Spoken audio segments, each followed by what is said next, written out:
여러분 안녕하십니까? 뉴스아웃 시작합니다. 먼저 조금 전 들어온 삼성전자 실적과 관련한 속보부터 전해드리겠습니다. 삼성전자의 2분기 영업이익이 89조 4천억 원으로 전년 대비 1,810%나 증가했다라는 속보가 조금 전 들어왔습니다. 그리고 삼성전자 2분기 매출은 171조 원으로 나타나면서 전년 대비 129% 상승한 것으로 발표가 됐고요. 이렇게 삼성전자가 또 역대 최대치의 실적을 내면서 여러 가지 기대감이 커지고 있는 상황입니다. 시장 기대치를 한참이나 상회하는 그런 결과가 나왔는데요. 오늘 발표된 이 실적이 주식시장에도 영향을 미치지 않을까 예상되고 있습니다. 조금 더 자세한 내용은 또 이어지는 뉴스에서 전해드리도록 하겠습니다. 자, 오늘 아침에 들어온 소식이 있습니다. 최대 60조 원 규모의 캐나다 초계 잠수함 프로젝트 수주를 놓고 독일과 경쟁을 벌이던 우리 업체가 고배를 마셨습니다. 빠른 납품 능력과 뛰어난 기술력을 내세웠지만 캐나다는 나토와의 협력 관계에 더 무게를 뒀다는 분석이 나오고 있습니다. 손효정 기자가 보도합니다. 캐나다 해군의 초계 잠수함 프로젝트 우선 협상 대상자로 독일의 티센크루프 마린 시스템이 선정됐습니다. 결선 주자격인 적격 후보에 올라 접전을 벌이던 한국의 하나오션, HD현대 중공업은 선택을 받지 못했습니다. 이번 프로젝트는 최대 12척에 달하는 디젤 잠수함 건조 비용에 더해 보수 운영비까지 60조 원 규모의 초대형 사업으로 국제적인 이목을 끌었습니다. 한국 업체가 제안한 잠수함은 리튬 이온 배터리를 적용해 3주 이상 수중 작전이 가능하고 잠수함 발사 탄도미사일 SLBM을 발사할 수 있는 수직 발사대를 탑재한 점 등이 장점으로 꼽혔습니다. 반면 독일 업체는 스텔스 성능을 높인 선체와 함께 캐나다와 맞닿은 북 환경 운용에 최적화됐다는 점을 부각했습니다. 특히 독일은 나토 잠수함 전력의 70%를 공급하는 국가로 나토 동맹국들과의 연계성을 내세웠습니다. 캐나다의 이번 선택은 결국 나토 동맹의 결속력을 더 단단히 하는 데 방점을 찍었다는 분석입니다. 한국은 앞서 3,000톤급 도산 안창호함으로 태평양을 횡단하며 캐나다 해군과의 통신 상호 운용성 등을 입증했지만 비회원국으로서 나토의 벽을 넘진 못했습니다. 다만 우리 업체들이 잠수함 기술 선도국이자 나토 동맹의 핵심국인 독일과 박빙 승부를 벌인 건 그만큼 한국 방위산업의 경쟁력을 각인시킨 계기가 됐다는 평가도 나옵니다. 방사청은 아쉬움을 나타내면서도 이번 경쟁에서 도산 안창호함의 장거리 항해 능력과 작전 지속성, 안정성을 입증했다며 K방산의 역량을 글로벌 방산 시장에 각인시키는 계기가 됐다고 평가했습니다. 하나오션은 이번 경쟁을 통해 확인된 과제를 분석해 K해양 방산이 더욱 도약할 길을 반드시 찾겠다고 밝혔습니다. YTN 손효정입니다. 네, 관련해서 이재명 대통령이 입장을 밝혔습니다. 캐나다 잠수함 수주 불발에 우리나라가 전력을 분명히 보여줬다라고 말했습니다. 약 60조 원 규모의 캐나다 잠수함 수주전의 승리가 독일로 돌아간 뒤 이재명 대통령이 페이스북에 관련 입장을 밝혔는데요. 대한민국은 앞으로도 담대하게 도전할 것이라며 연구개발과 수출 지원, 국제협력 강화까지 우리 잠수함이 세계 바다의 평화와 안전을 수호하게 될 그날을 위해 정부가 할 수 있는 모든 것을 다할 것이다라고 밝혔습니다.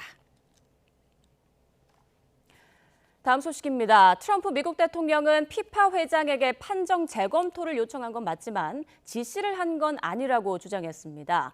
지난해 트럼프 대통령에게 피파 평화상을 수여한 인판티노 국제축구연맹 회장도 전화를 받았다고 인정하면서 파문이 확산하고 있습니다. 워싱턴 연결해서 관련 내용 알아보겠습니다. 홍상희 특파원, 미국과 벨기에의 16강 경기를 앞두고 논란이 확산하고 있는데요. 트럼프 대통령이 피파 회장에게 전화한 사실을 인정했다고요?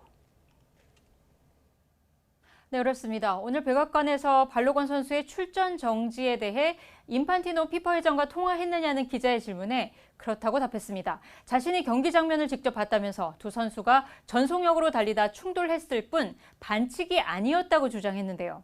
피파 회장에게 전화해 재검토를 요청했지만 지시를 하진 않았다고 강조했습니다. 트럼프 대통령의 발언부터 들어보겠습니다.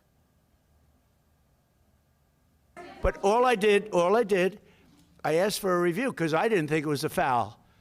And, you know, again, I'm good at this. I didn't tell him what to do. I can't tell him what to do. But, and I don't believe he made the decision. I think it was a committee that made the decision. And they made the right decision. 또 지난 2일 미국과 보스니아 헤르체고비나와의 경기에서 발로건에 대해 레드카드를 준 심판에 대해서는 과거 기록을 보면 의심스러운 점이 있다는 주장을 펴기도 했습니다.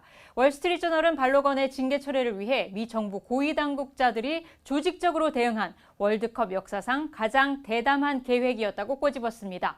하워드 러트닉 미 상무장관과 백악관 월드컵 TF 책임자 앤드루 줄리아니가 이 국가 사안이라고 판단해 트럼프 대통령에게 대응 필요성을 강조했다는 설명입니다. 논란의 중심에 서게 된 잔니 인판티노 피파 회장도 트럼프 대통령의 전화는 받았다고 인정했는데요. 인판티노 회장은 그러나 X에 올린 성명에서 트럼프 대통령에게 피파 징계위원회가 절차를 걸쳐 결정할 거라고 설명했다면서 자신이 발로건의 출전 정지 유예 결정에는 관여하지 않았다고 강조했습니다. 네, 그렇다면 이에 대해 벨기에는 어떤 입장을 내놨습니까?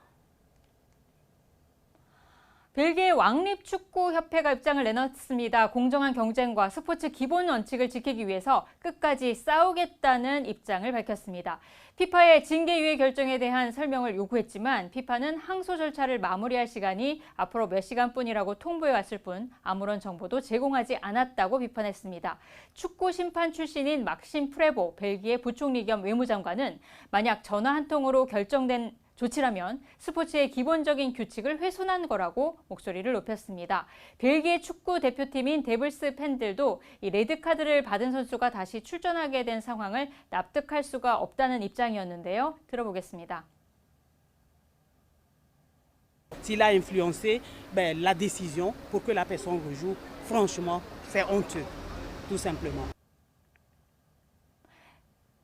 네, 유럽 축구연맹도 성명을 내고 레드라인을 넘었다고 비판했습니다. 레드카드로 인한 경기 출전 정지는 재량으로 선택할 수 없다면서 전례 없는 결정으로 축구의 공정성을 훼손했다고 목소리를 높였습니다. 미국에서도 벨기에를 만약에 꺾더라도 이 부패한 정치적 술책이라는 꼬리표를 달게 될 거라는 탄식이 나오고 있습니다. 벨기에 반발에 대해 트럼프 대통령은 발로건이 출전 정지된 상황에서 만약 벨기에가 미국을 이긴다면 이건 2020년 대선처럼 조작됐다고 말할 거라는 주장을 펴기도 했습니다. 네, 이어서 미국과 이란의 후속 협상 상황도 알아보죠. 지금 이란에서는 아직도 하메네이 전 최고 지도자 장례식이 진행되고 있죠. 네, 그렇습니다. 미국의 공습으로 숨진 하메네이 전 최고 지도자의 관이 테헤란 시내를 지나는 운구 행사가 진행됐습니다. 장례식 사흘째를 맞아 수십만 명의 이란 국민이 붉은 깃발을 들고 미국과 이스라엘을 규탄하며 장례 행렬에 동참했습니다. 이란이 9일까지 하메네이 전 최고 지도자 장례식을 치른 뒤 오는 11일 파키스탄 주재로 미국과 협상에 나설 거라는 보도가 앞서 나오기도 했는데요.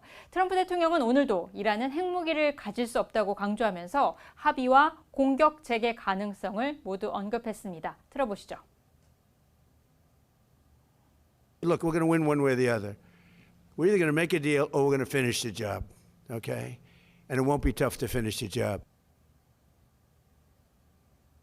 이란 협상단 대표인 갈리바프 이란 의회의장은 미국과의 휴전 합의 이행이 쉽지는 않지만 실현 가능하다는 말을 했습니다. 그러면서도 미국과의 평화 관계는 아니고 이스라엘도 앞으로 인정하지 않을 거라고 강조하면서 대리 세력에 대한 지원도 이란은 계속하겠다고 말했습니다. 또 필요에 따라 협상을 통한 압박과 미사일 사용을 할 거라면서 군사적 공격 가능성도 역시 배제하지 않았습니다. 레바논 남부에서는 오늘도 이스라엘의 차량 공습으로 현지 학교 교장과 어머니 등 4명이 숨지는 등 이 무력 충돌은 계속되고 있는 상황입니다. 지금까지 워싱턴에서 전해드렸습니다. 장마 소식입니다. 오늘부터 다시 정체전선의 영향으로 많은 비가 올 것으로 보입니다. 동시에 무더위도 기승을 부린다고 하는데요. 지금 중부지방에는 벼락을 동반한 요란한 비가 내리고 있어 주의가 필요합니다. 취재기자 연결합니다. 정혜윤 기자, 출근길에 비가 와서 걱정인데 지금 비 상황 어떻습니까? 네, 오늘 정체전선이 서울도 중부지방에 영향을 주면서 새벽부터 벼락을 동반한 강한 비가 이어지고 있습니다. 다만 지금은 강한 비구름대가 수도권을 지나서 동쪽으로 이동해 영향을 주고 있는데요. 비구름 모습을 보시면 이 정체전선상에서 발달한 비구름이 이전 시간보다 더 동쪽으로 이동한 모습입니다. 붉고 노란 강한 비구름대가 현재 강원 영서와 충북, 전북과 경북 경계 지역에 머물고 있습니다. 익산과 군산, 논산 등인데요. 이들 지역에서는 시간당 30에서 40mm에 달하는 강한 비가 벼락과 돌풍을 동반해 내리고 있어서 주의가 필요합니다. 호우특보도 조금 전 7시 30분을 전후로 충남 금산과 충북 영동, 전북 익산과 완주 지역에 새로 발효됐습니다. 그 밖에 동쪽 내륙에는 폭염특보가, 서해상에는 강풍 예비특보가 내려져 있습니다. 서울과 경기 지역은 1시간 전보다 빗줄기가 약해졌지만 곳에 따라 시간당 10mm 안팎으로 내리는 곳이 있어서 빗길 미끄럼 사고에 유의해야 합니다.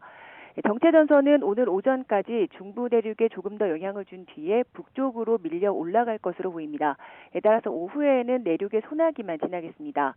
따라서 오늘 오전까지 중부지방에는 최고 80mm가량의 비가 더 내릴 것으로 예상이 되고요.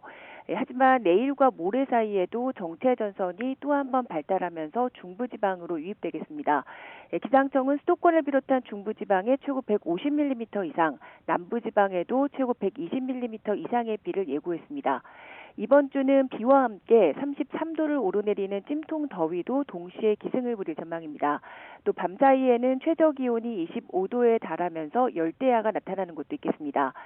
호우와 함께 밤낮으로 습도 높은 더위가 기승을 부릴 것으로 보이는 만큼 호우 대비와 함께 온열 질환 등 건강 관리에도 대비를 해주시기 바랍니다. 지금까지 과학기상부에서 YTN 정혜윤입니다.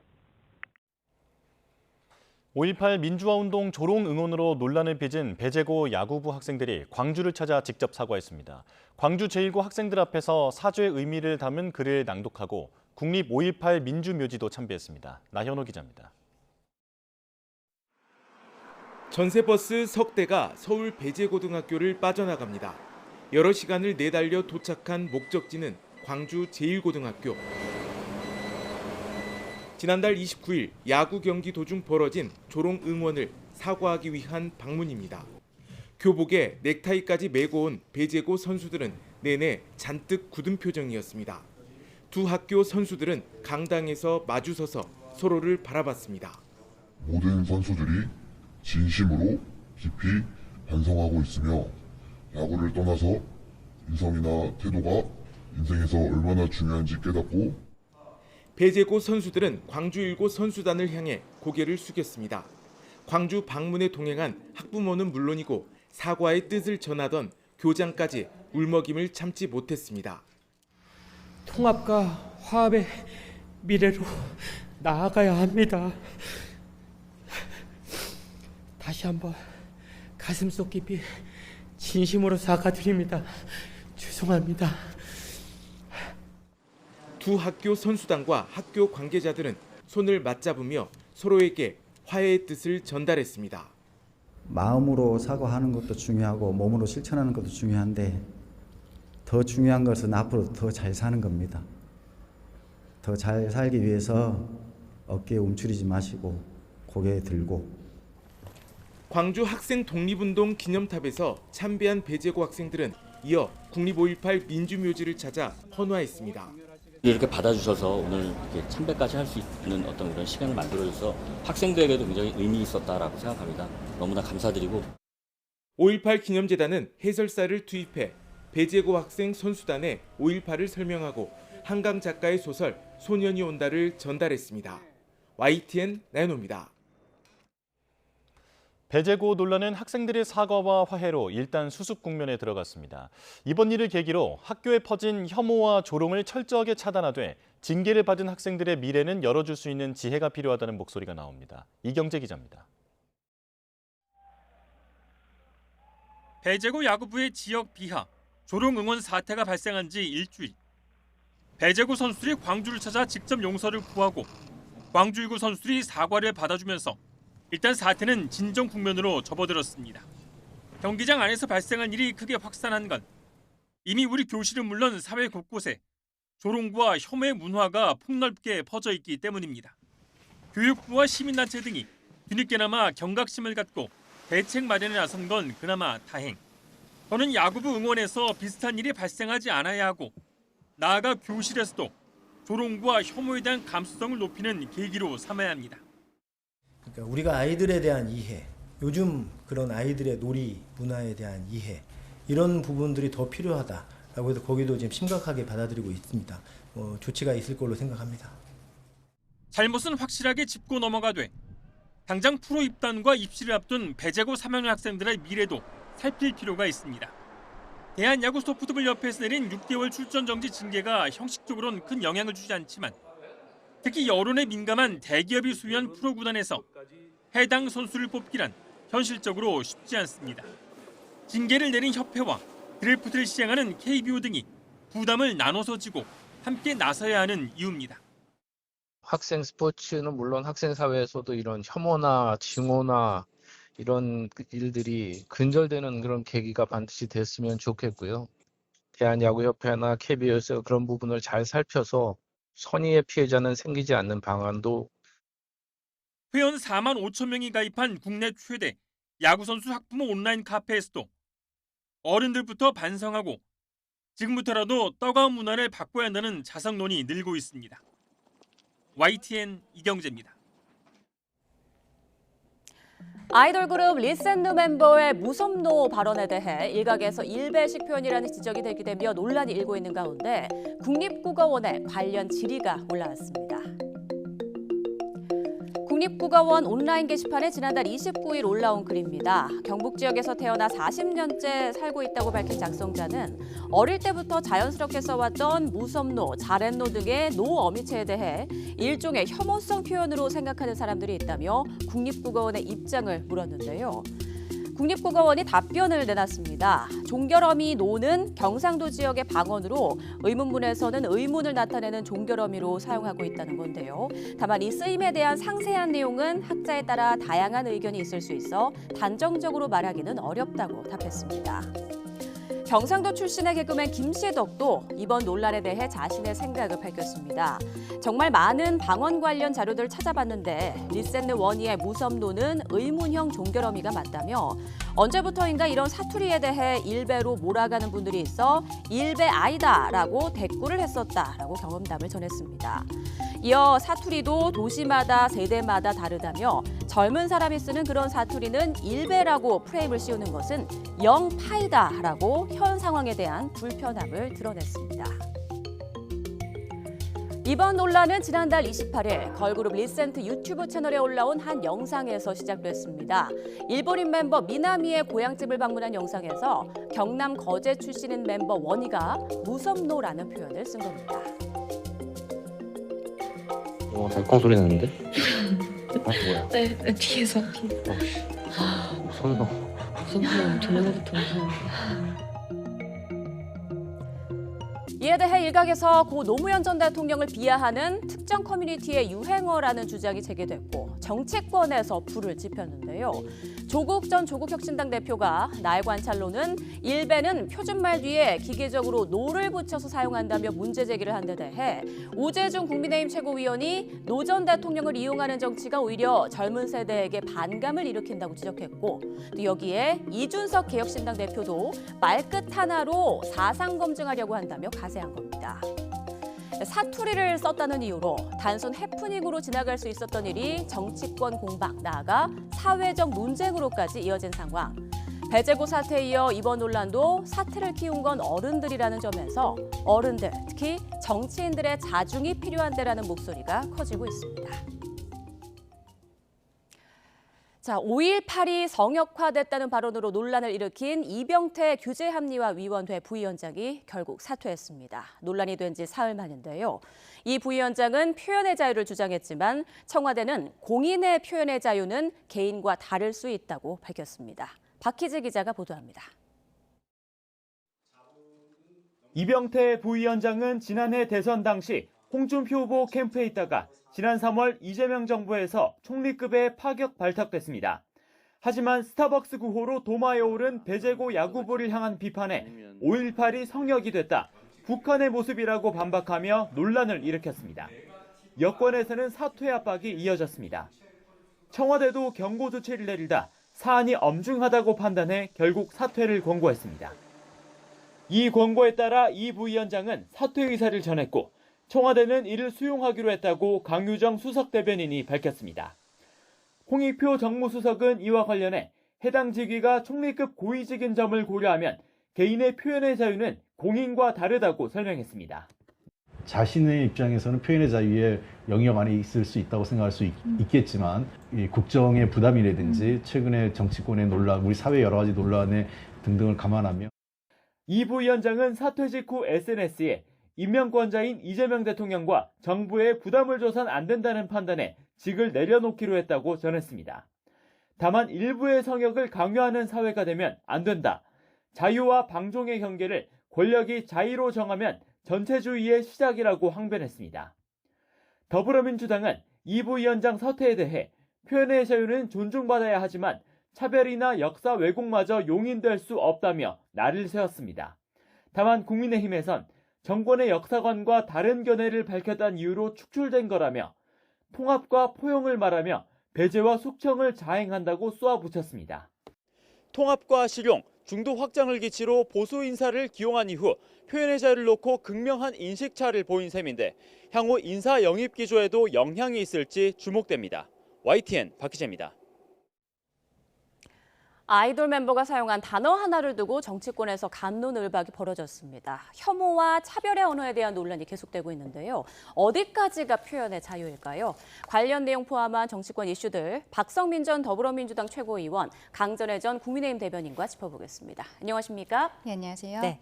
자, 5.18이 성역이 됐다는 발언으로 논란이 된 이병태 규제합리화위원회 부위원장이 결국 자진 사퇴했습니다. 여권의 사퇴 압박에는 꿈쩍도 안 했는데 청와대의 사퇴 공고는 한 2-3시간 만에 받아들였더라고요. 일련의 상황들 좀 어떻게 보셨습니까? 그러니까 일단 이병태 전 부위원장이 잘못된 발언을 했죠. 그리고 그 뒤에 대처도 사실은 미성숙했습니다. 왜냐하면 사실 본인은 뭘 사과해야 되는지 모르겠다라는 이야기를 하기도 했었고 어떤 이 사태를 잠재우기 위해서 본인의 발언이 부족했다라는 얘기보다는 나는 잘못 얘기한 게 없다라고 이제 계속 입장을 견지했단 말이에요. 근데 일단 문제는 총리급 공직을 맡고 있었던 인사가 5.18이라고 하는 우리가 역사적으로 그리고 사회적으로 이미 규정했고 합의한 사안에 대해서 그리고 명백한 진실이 있는 사안에 대해서 성역화해서는 안 된다라는 이야기를 하면서 이 배재고 학생들이 했던 그 응원에 대한 문제제기가 있었더니 그 부분에 대해서 사실 반박을 한 거거든요. 그렇기 때문에 성역화라는 단어를 썼다는 것 자체가 결국에는 성역화되어서는 안 된다라는 말은 곧 혐오와 조롱을 해도 된다라는 말과도 같다고 생각을 합니다.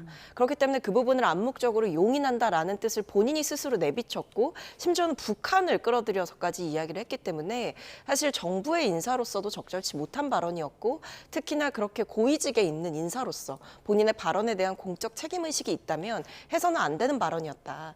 그런데 이제 이병태 전 부위원장이 청와대에서 연락받은 거 없다라고 하면서 사실 버텼거든요. 예. 근데 그러고 이제 청와대에서 부적절한 발언이었고 엄중 경고했고 그리고 이제 사퇴까지 이제 권고를 했습니다. 아마 이제 이병태 부위원장의 태도가 논란을 더 키웠다라는 판단을 청와대가 했던 것 같고요. 거기에 대해서 본인이 받아들였고 입장문을 내기는 했습니다만 사태가 일단락됐다라기보다는 결국 끝까지 본인이 옳았다라는 점을 항변하면서 나갔기 때문에 그렇게 적절한 처신은 아니었다고 봅니다. 네, 말씀하신 대로 이병태 전 부위원장 사퇴 직후에도 필요한 화두를 던졌다는 자부심에는 변함이 없다라면서 표현의 자유의 주장은 변함이 없다라는 걸 다시 한번 강조를 했습니다. 지금 국민의힘에서는 네. 이번 사퇴에 대해서 통합을 외치면서 숙청했다라고 비판하고 있더라고요. 어떤 입장인가요? 저는 개인적으로는 이병태 전 부위원장의 발언이 공인으로서 굉장히 부적절했다라고 생각을 합니다. 예. 그런데 여기에 있어서는 어떤 맥락은 좀 분명히 있다고 생각을 하거든요. 애초에 스타벅스 논란이 있었을 때는 지방선거 국면이었던 것이죠. 이게 오히려 청와대도 나서고 여권에서 단체로 나서다 보니까 역풍이 있었다라는 것은 많은 분들이 지적을 한 부분이 있습니다. 근데 이것이 배재고 사태로 연결이 되었고 배재고 사태가 나왔을 때에도 학생들 그리고 어떤 코치진들에 대해서 개인적인 징계를 넘어서서 팀 전체에 대한 6개월의 출전 정지 징계가 별도로 나온 것이거든요. 이게 너무 과한 것이 아니냐. 또 역시 역풍이 좀 불어닥치려는 모습들이 있었습니다. 그러다 보니까 보니까 민주당 내에서도 처음에 스타벅스 사태와는 달리 의원 개인이 배제고 사태에 대해서는 별다른 의견 표현을 안 하고 있는 상황들이었거든요. 그런데 청와대 입장에서는 결국에는 이 이병태라는 분에 대해서 크게 문제 제기를 한 것은 저는 타겟을 잡은 것이라고 생각을 합니다. 이분이 원래는 홍준표계로 분류가 되었던 분이고 대통령께서 말하자면 뉴 이재명계로서 영입을 한 분인데 이분이 이러한 발언들을 하고 있다 보니까 이번 전당대회 과정에 있어서 결국에는 호남에 계신 분들의 마음을 또 얻어야 되는 부분들이 있지 않겠습니까? 그러한 것들이 맞물리면서 의원들도 이야기하기 어려운 부분들을 청와대가 나서서 찍어내기식의 이런 징계 정치를 하고 있는 것이 아닌가라는 생각이 드는 것이죠.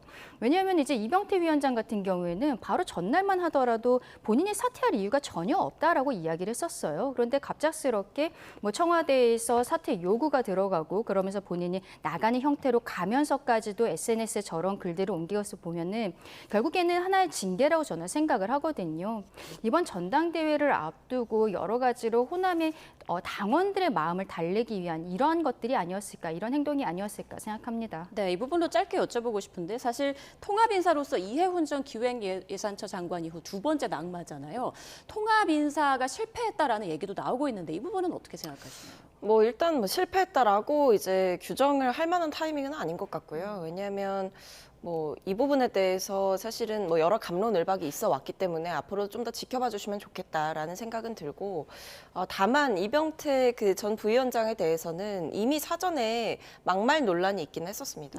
그렇기 때문에 이분의 어떤 언행에 대해서 동의하기 어렵다라는 부분은 분명히 있었고, 그럼에도 어떤 중도 확장의 기치라던가 어떤 중도까지 다 포용할 수 있는 인사, 그리고 보수까지도 포용할 수 있는 인사, 그런 부분에 대한 대통령의 의지가 워낙 강력했기 때문에 어느 정도의 존중이 있었던 것이거든요. 근데 이병태 전 부위원장이 이런 식의 어떤 사고를 치게 되면서 사실 청와대 입장에서도 처음에는 이제 물러나라고까지는 얘기는 안 했어요. 경고한다라고 이제 엄중하게 얘기를 했을 뿐인데, 근데 그 뒤에 이제 본인의 대응이 더 부적절하게 나온 거죠. 사실은 본인이 이제 인터뷰하고 계속 언론 대응하게 되면서 오히려 잘못했다라고 해야 될 상황에 내가 잘못한 게 없다라고 굴다 보니까 이런 부분에서는 받아들이기 어렵다라는 판단을 청와대도 현실적으로 한 것 같고요. 이 사안 하나만 가지고 어떤 통합이나 포용의 인사, 탕평의 인사 이런 부분을 하겠다라는 대통령의 의지까지는 훼손되기 어렵다.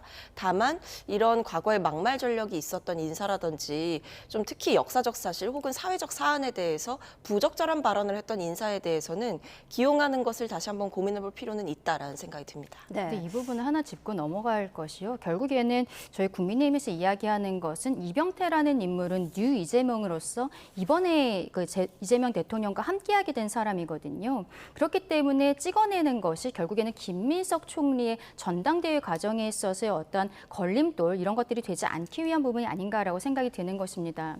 근데 5.18 정신에 대해서 정말로 훼손했다라고 이야기할 수 있는 분들은 오히려 이번에 강원도지사가 된 우상호 전 수석이라든지 지금 민주당에서 전당대회에서 당권주자로 나서겠다라고 하고 있는 김민석 전 총리 그리고 송영길 전 대표 이런 분들은 5.18 기념 행사 전날에 어떠한 행동들을 했었는지 다 아는 것 아니겠습니까? 그리고 이번 지방선거 과정에서도 광주에 있었던 5.18 기념 행사가 있었는데요.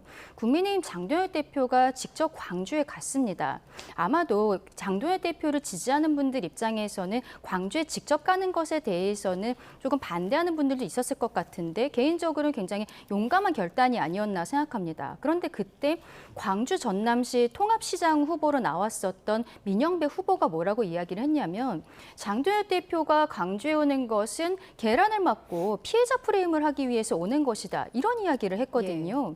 이런 게 오히려 5.18 정신을 훼손하는 것이라고 저는 생각을 하고 여기에 대해서 당 차원의 엄중한 조치가 나와야 된다고 생각하는데 민주당 내의 중진들이 이렇게 훼손하는 발언들은 오히려 영전이 되고 있는 거예요. 아무도 문제 제기를 하고 있지 않는 것이죠. 그러면서 이제 뉴 이재명으로서 새로 들어온 사람에 대해서는 이렇게 찍어내고 징계 정치를 하는 것, 이런 것들이 대통령이 이야기하고 있는 통합이라든지 이런 것들의 진정성을 보이기는 어려운 부분이 아닌가. 그리고 국민들께서 이 상황에 대해서 엄중하게 보시는 부분도 민주당이 그동안 보여줬었던 이러한 내로남불적인 행태들, 이런 것들 때문이다라고 말씀드리고 싶습니다. 근데 이제 그렇다기에는 이제 최근에 있었던 5.18 정신을 이제 헌법 전문에 수록하는 부분에 대해서 개헌 투표가 있었죠. 근데 거기에 대해서 국민의힘은 어떻게 했습니까?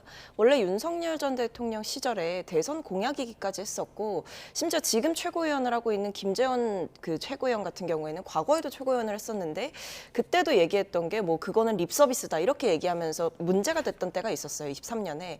근데 그런 분이 또다시 지도부에 입성을 했고, 그리고 헌법 수록 관련해서도 개헌 투표를 이제 하려고 했는데 아예 투표장에 들어오지 않으면서 안건 자체가 아예 투표에 올릴 수 없게 되는 상황이 있었습니다.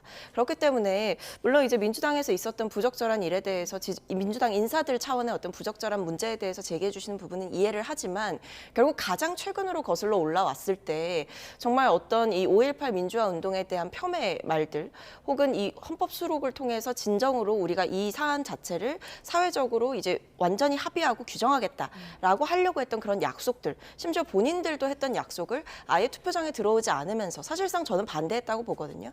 그런 부분들에 대해서 오히려 이 개헌 투표 자체에 참여하지 않았던 그 부분을 오히려 더 지적받아야 되지 않을까 싶습니다. 네, 최근에 이렇게 발언과 관련한 정치권의 갈등이 계속 이어지고 있는데요. 최근엔 또 그 무섭노 공방이 벌어졌죠. 단어 뒤에 노를 붙이는 걸 두고 일배식 표현이라는 문제 제기가 나온 뒤에 이제 국민의힘에서는 일배 낙인이다라고 또 반발을 하고 있는 그런 상황인데, 지금 정치권에서 벌어지고 있는 이런 발언 관련 공방들 좀 소모적이라고 생각하지 않습니까? 너무 소모적이죠. 저는 사실 개인적으로는 이 노를 붙인다는 것이 뭐 일배식 표현이라거나 혹은 노무현 전 대통령을 비하하는 표현이라는 것 자체를 이번에 처음 알게 됐거든요. 근데 이 이야기는 결국에는 이제 조국 전 대표 발로 이야기가 나오고 있는 것인데, 이분이 왜 이러한 이야기를 뜬금없이 지금 시점에 하고 있는 것인가에 대해서 생각을 해봐야 될 것 같습니다. 결국에는 최근에 문재인 전 대통령과 이재명 현 대통령이 만남을 가졌죠. 그리고 그 과정에서 문재인 전 대통령께서는 빛의 혁명을 이야기를 하시면서 그 연대하는 세력들이 함께 해야 된다라는 메시지를 내셨습니다. 결국에는 조국 혁신당과의 합당이라든지 이런 것들을 염두에 둔 발언이 아니신가. 그리고 정청래 전 대표도 그동안에 그 합당 추진을 하다가 여러 가지로 또 힘든 부분들이 있지 않았겠습니까? 이번 민주당 전당대회 과정에서 정청래 대표 역시도 노무현 정신이 1인 1표제로 이어지고 있다. 계속적으로 노무현 정신을 이야기를 하고 있는 거거든요.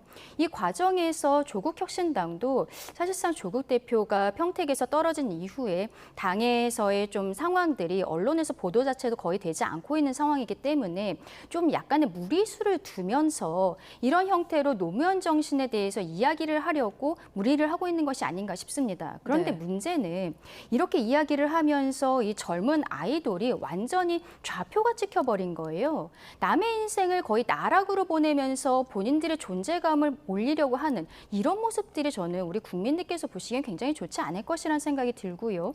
그리고 이 부분을 또 조국 대표는 나중에 추가적으로 이야기를 하면서 이런 표현은 쓰면 안 된다라는 얘기를 다시 한번 하고 있는 부분들이 있거든요. 그리고 이제는 다른 OTT에서의 표현들 나와 있는 것들에 대해서도 계속적으로 문제 제기를 하고 있습니다.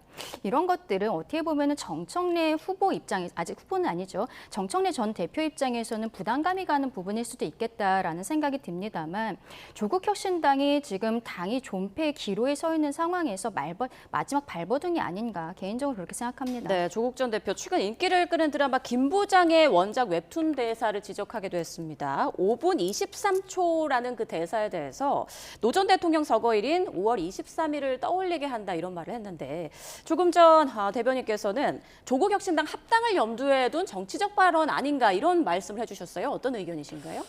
조국 전 대표가 근데 제가 봤을 때 그냥 판단을 좀 잘못하고 계신 것 같아요. 예. 그러니까 쉽게 말해서 지금 이제 말을 얹을 시기가 아니다, 혹은 이 의혹을 정치권발로 확산시킬 상황이 아니다라는 점에 대해서 잘 인지를 못하시는 것 같습니다. 예. 그러니까 일단 앞에서 나왔던 어떤 그 아이돌 멤버의 발언, 리세는 원희 씨의 발언에 대해서 사실 그 영상을 쭉 봐도 그렇고 그분이 원래 이제 거제 출신이에요. 이제 거제에서 초중고를 다 나온 분이고, 특히 요즘 이제 유튜브를 통해서 인기를 많이 끌고 있는 상황인데 그 사투리를 썼다라고 해서 그것을 일배로 낙인 찍을 수는 없는 것이거든요. 그런데 그렇게 어떤 사실 의혹 제기를 할 만한 근거도 없는 상황에서 의혹 제기가 나왔고, 그러니까 뭐 최초 의혹 제기자는 다른 분인 것으로 알고 있습니다만 예. 거기에 대해서 조국 전 대표가 참전하게 되면서 사실상 이 논란이 일파만파 확산이 된 겁니다. 저는 부적절하다고 보고요. 그렇게 이 아이돌 멤버 원희 씨가 이렇게 공격을 받아야 되는 상황 혹은 일배로 몰려야 되는 상황이 아니라고 생각합니다. 그래서 제발 멈춰라라는 말씀을 좀 드리고 싶고, 이 뭐 다른 이제 지금 뭐 화제가 되고 있는 드라마 그리고 웹툰 원작에 대해서 이제 예. 또 얘기가 나오고 있는 상황인데, 이 역시도 또 거기에 대해서는 조국 전 대표가 이분은 또 아닌 것 같다 이렇게 얘기를 하셨어요. 근데 또 오히려 또 온라인상에서는 갑론을박이 또 있거든요. 오히려 이건 맞는 것 같다 이런 얘기도 있는 상황입니다. 그렇기 때문에 이게 뭐 무분별하게 어떤 의혹이 확산되는 상황 자체는 적절치 못한 것 같다라는 생각이 들고, 특히나 좀 확신할 수 없는 상황이지 않습니까? 그리고 아이돌 멤버의 그 어미 하나를 가지고 일배식 표현이 쓰이고 있다라고 이야기를 하는 것은 어떤 맥락에 맞지 않는 이야기이기 때문에 뭐 제가 봤을 때 합당까지 고려하고 이런 정치적 이슈를 던지셨다기보다 아무래도 조국혁신당의 지금 정치적 상황상 어려움을 겪고 있다 보니까 여러 가지 이슈들에 대해서 말씀을 하시는 것 같다라는 생각입니다. 네. 자, 남은 시간 양당 상황 좀 짧게 보도록 하겠습니다. 국민의힘에서는 어제 중앙윤리위가 재가동됐는데 한 50여 건 넘는 징계 요구안이 접수된 것으로 알려졌죠. 그리고 장동혁 대표는 해당 행위자에 대한 영구 복당 금지 카드까지 꺼내들었습니다. 앞으로 좀 국민의힘 상황은 어떻게 진행될까요? 한동안은 징계 국면으로 들어가게 되지 않을까 싶습니다. 어저께 윤리위 같은 경우에는 지금 접수된 건수 자체는 한 70건 정도라고 합니다. 예. 그리고 대상자가 50여 명 정도 된다고 하는데 앞으로의 절차에 대해서 어떻게 할 것인지 이런 것들을 좀 추리는 과정이었다라고 하고요. 결국에는 이제 크게 보면 두 가지인데, 한동훈 전 대표, 한동훈 의원에 대해서 무소속임에도 불구하고 저희 국민의힘의 박미식 후보가 그 지역에서 출마를 했음에도 불구하고 지연한 것으로 보이고 있는 원내 그리고 원외 인사들에 대한 징계 문제, 그리고 장도연 대표 개인에 대해서 그리고 지도부에 대해서 사퇴를 요구하는 목소리를 냈던 분들, 이렇게 크게 보면 두 가지로 볼 수 있겠습니다. 근데 지금 전체적인 분위기는 일단은 한동훈 의원을 도운 것은 당원 당규상 해당 행위에 해당할 수 있을 가능성이 굉장히 높아 보이거든요. 과거에 이제 배현진 의원이라든지 김종일 전 최고에 대해서는 가처분이 인용이 되긴 했습니다만 이번 사안 같은 경우에는 좀 다르지 않느냐라고 법조계에서도 보고 있는 것이 사실입니다. 다만 이제 징계 수위라든지 이런 것들에 대한 문제는 있겠죠. 근데 이런 것들은 결국에는 당이 앞으로도 비슷한 상황들이 벌어질 수 있기 때문에 당의 영속성 이런 것들을 위해서도 일단은 한번 짚고 넘어가야 된다라는 얘기들이 있는 것은 사실인 것입니다. 다만 이제 장도연 대표 개인에 대해서 사퇴를 하라라는 목소리가 나온 것은 장도연 대표가 사퇴를 하지 않고 있잖아요. 이거는 의견의 표명일 뿐이지 강제적으로 장도연 대표를 내려오도록 할 수 있는 이런 것들이 아니었었기 때문에 이 부분에 대해서는 좀 과한 것이 아니냐라는 얘기들이 나오고 있는 것도 사실입니다. 무더기 징계가 있을 때는 뭐 지금 뭐 분당이 되는 것이냐 어떻게 되는 것이냐 여러 가지 이야기들이 있어서 장도연 대표 입장에서도 좀 곤란한 부분들은 분명히 있을 것이라고 생각을 하고요. 이 부분 중에서는 분명히 추려서 정리를 해야 되지 않나 생각합니다. 네, 알겠습니다. 이어서 민주당 상황도 보죠. 어제 김민석 전 총리가 당권 주자 중 가장 먼저 출사표를 던졌습니다. 그런데 출마 선언하면서 정청래 전 대표를 제대로 저격하는 발언을 했고, 정 전 대표는 나는 네거티브하지 않겠다라고 응수를 했지만 정청래 대표 측, 그러니까 친청계 의원들이 김 전 총리가 남탓만 한다, 계엄 해제 표결에는 왜 불참했냐, 이렇게 보수 야권에서 나올 법한 얘기들을 던졌습니다. 벌써부터 너무 과열되는 거 아니냐 이런 지적이 나오는데요. 사실 뭐 이미 뭐 과열되는 거는 이미 있어 왔던 상황인 것 같고요. 사실 전당대회 전초전은 이미 시작이 됐던 것 같습니다. 그래서 계속 어떤 측근 인사들이라고 볼 수 있는 분들 사이에서 계속해서 공개적인 충돌은 있어 왔고 서로를 겨냥하는 말들은 계속 있어 왔다 이렇게 보이고, 다만 이제 중요한 것은 뭐 아무래도 이 김민석 전 총리의 입장에서는 결국에는 이제 지금 최근까지 당대표를 했던 인사를 상대로 또 싸우는 것이기 때문에 그 전에 어떤 부분에 대해서 얘기를 하는 것은 불가피하다라는 생각을 했을 것 같고요. 아마 그런 부분에서 이제 정청래 전 대표 같은 경우에는 다른 전략을 쓰겠다라는 부분, 예를 들면 김민석 전 총리가 정청래 전 대표의 어떤 당대표 시절의 문제점을 거론한다라고 한다면 정청래 전 대표 같은 경우에는 본인이 당대표를 하던 시절의 성과를 강조하는 방식, 그렇게 하면서 이제 총리 시절에는 무엇을 하셨냐 이런 식의 어떤 반박과 재반박 이런 것들이 오가지 않을까 싶은데 결국 중요한 건 최근에 어떤 좀 우려스러운 흐름은 이 민주당 전당대회에서 일종의 적통 논란, 뭐 누구와 가깝다, 누구와 뿌리가 있다 이런 이야기가 사실은 나오고 있는 상황이었고 결국에는 이런 논쟁 자체들이 좀 생산적이지 않다. 그리고 전당대회라고 하는 것이 결국 미래를 봐야 되는 상황이기 때문에 거기에 대해서 좀 이야기를 더 많이 하는 전당대회가 돼야 되지 않을까라는 정도의 말씀을 좀 드리고 싶습니다. 네, 오늘도 정치권의 갈등과 공방 얘기만 하다가 끝이 났는데요. 좀 통합이나 대화, 포용 뭐 이런 주제로 좀 이야기를 나눌 수 있었으면 하는 바람입니다. 네, 지금까지 관련 내용 박성민 전 더불어민주당 최고위원, 강전혜정 국민의힘 대변인과 정치권 이슈 살펴봤습니다. 고맙습니다.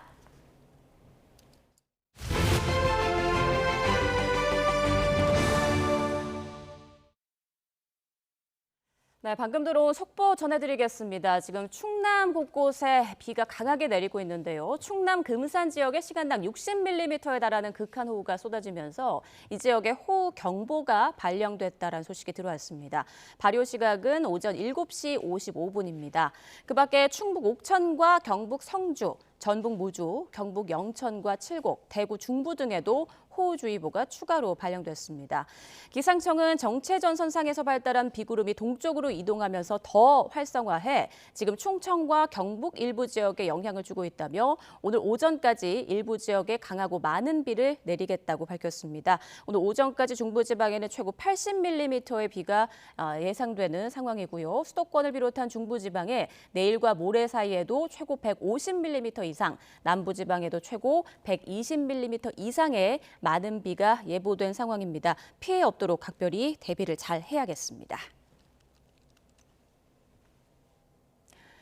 여고생 살해범 장윤기 사건과 관련해 부실 수사 논란이 확산하는 가운데 홍석기 신임 국가수사본부장은 조직의 명운을 걸고 수사하겠다고 밝혔습니다.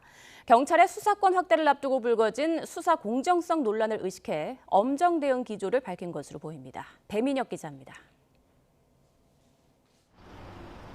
장윤기 사건을 담당하던 수사팀장이 핵심 증거인멸 혐의로 긴급 체포되는 등 논란이 확산하는 가운데 홍석기 신임 국가수사본부장의 취임 후 첫 기자간담회에서는 현직 경찰인 장윤기 아버지의 증거인멸 정황과 담당자들과의 유착 의혹 등에 대한 질문이 쏟아졌습니다.